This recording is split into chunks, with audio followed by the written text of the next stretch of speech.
दुर्गा नदी के किनारे बसा एक गांव फूलपुर।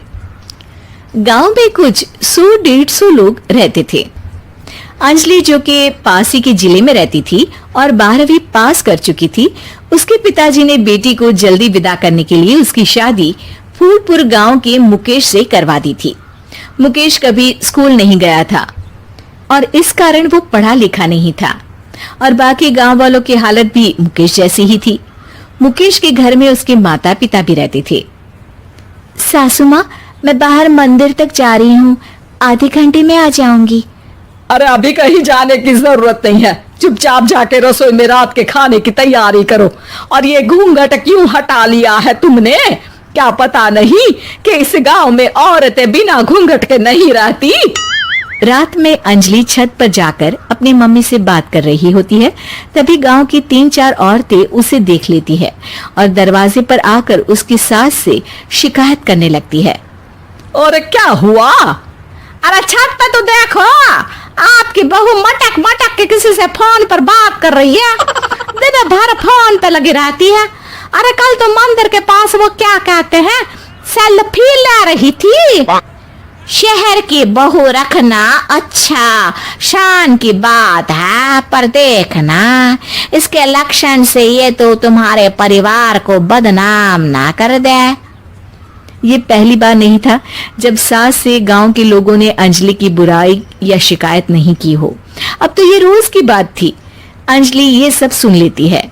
जब वो नीचे जाती है तो मुकेश भी वहां आ जाता है।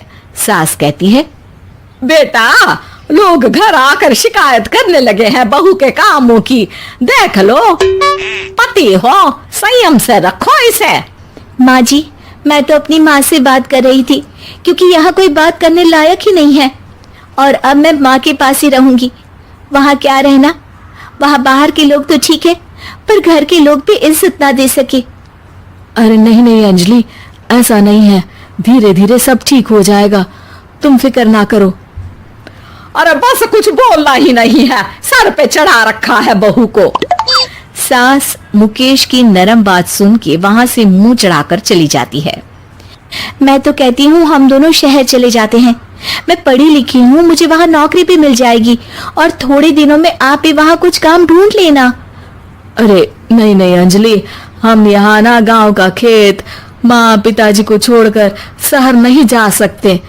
माँ पिताजी को कैसा लगेगा और गांव वाले क्या सोचेंगे? ये कहकर मुकेश सोने चला जाता है और अंजलि की गांव वालों द्वारा बुराई का सिलसिला बहुत दिनों तक चलता ही रहता है।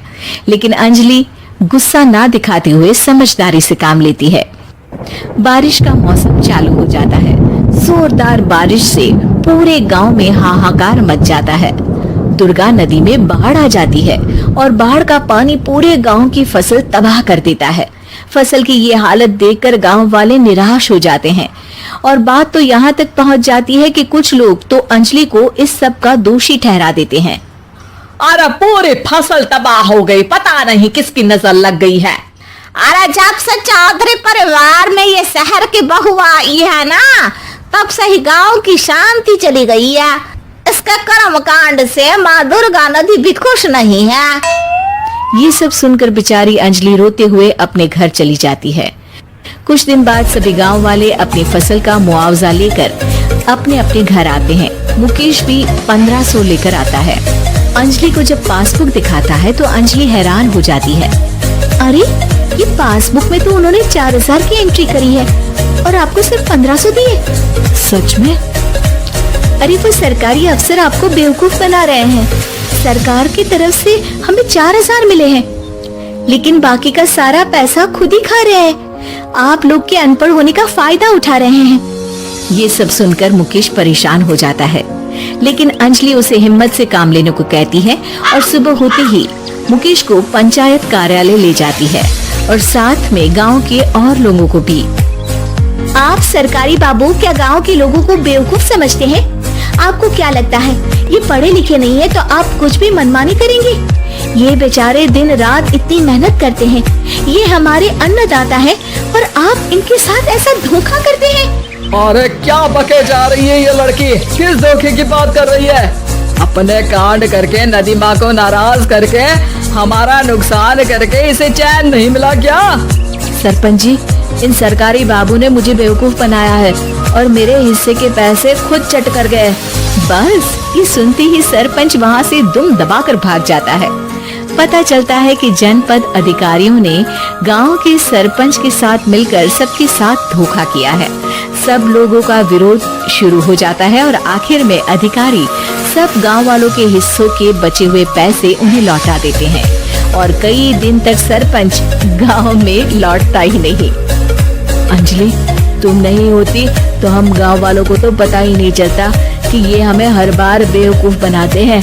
हाँ हाँ अंजलि बेटी, हमें माफ कर दो। हम सब तुम्हें बुरा भला कहते रहे, लेकिन तुमने ही आज हमें बेवकूफ बनाने से बचाया है। हमें तुम पर गर्व है बेटी। अब समझ आया कि सरपंच तुमसे नहीं, तुम्हारे पढ़े लिखे होने से नफरत करता था। क्यों ना इस बार हम अंजलि को ही सरपंच पद के लिए चुन ले? क्या कहते हो गांव वालों? पढ़ी लिखी सरपंच। बस पूरा गांव अंजलि के लिए ताली बजाता है और अंजलि की सास उसे खुशी से गले लगा लेती है।